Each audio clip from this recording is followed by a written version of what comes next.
Pehlivan joins me now by phone. Hasan, thank you for speaking with us this morning. I know this must be a very, very rough day for you, so thank you for doing this. Tell me a little bit about what you remember about what happened yesterday. I was in my office on second floor, like you said, and working, and then suddenly I heard fire alarm went off, and then naturally I thought it's a practice, and so I took my jacket and took my CAC card from the computer and started walking. Then I saw all my colleagues and bosses and everything gathered together, and they're talking about shooting. And then they said upstairs they are shooting people, there's a shooter, and let's not go anywhere, stay here. This is not a fire alarm. And then I needed to go to nature call and to bathroom.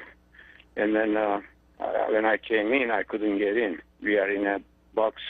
Our area is a secure area, and my CAC card didn't work. They locked the whole place, our section. And then I heard a lot of commotion in the stairway, so I went there, and then I saw everybody's going out. So I joined them, and we went outside from the emergency door, from north side, and then police were there, all the guns drawn. They made us run, so everybody was running anyway, so we just run as fast as we can to that construction building under construction, close to the walls, and then we went there, and then loudspeakers saying that everybody take cover, take shelter, and then don't move, take a shelter.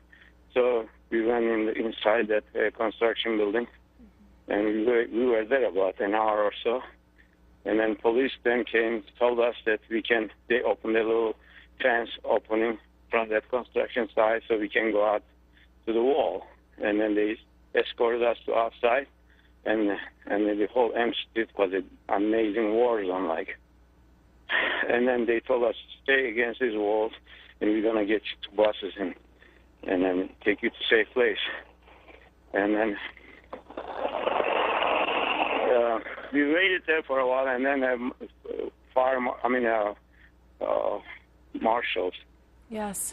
They came and talked to everybody. We were about 30, 40 people. They talked to everybody, get our names and where were we, things like that, as much as information as they can.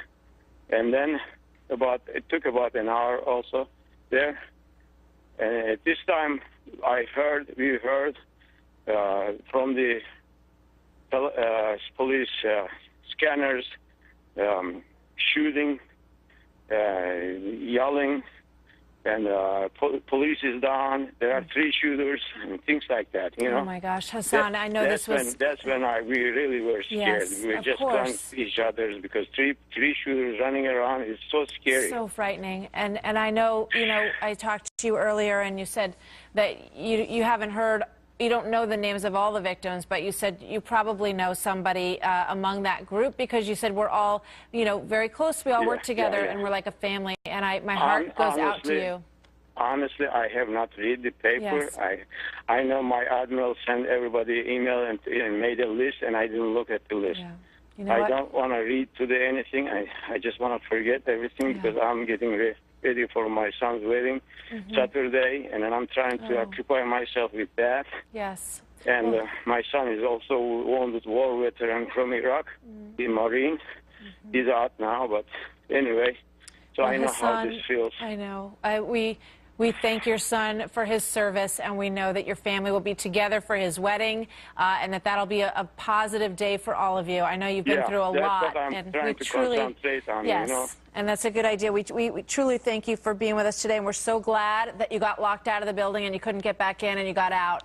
And we thank you very much for talking with us, Hasan. All the best to you. Goodbye. You're welcome. Thank you. He can hear it in his voice. Wow. There is a grateful man, too, to be alive today. And to your family, Hasan, and to your son this weekend, that will be a joyous moment and a time to celebrate. We wish them well. Yes.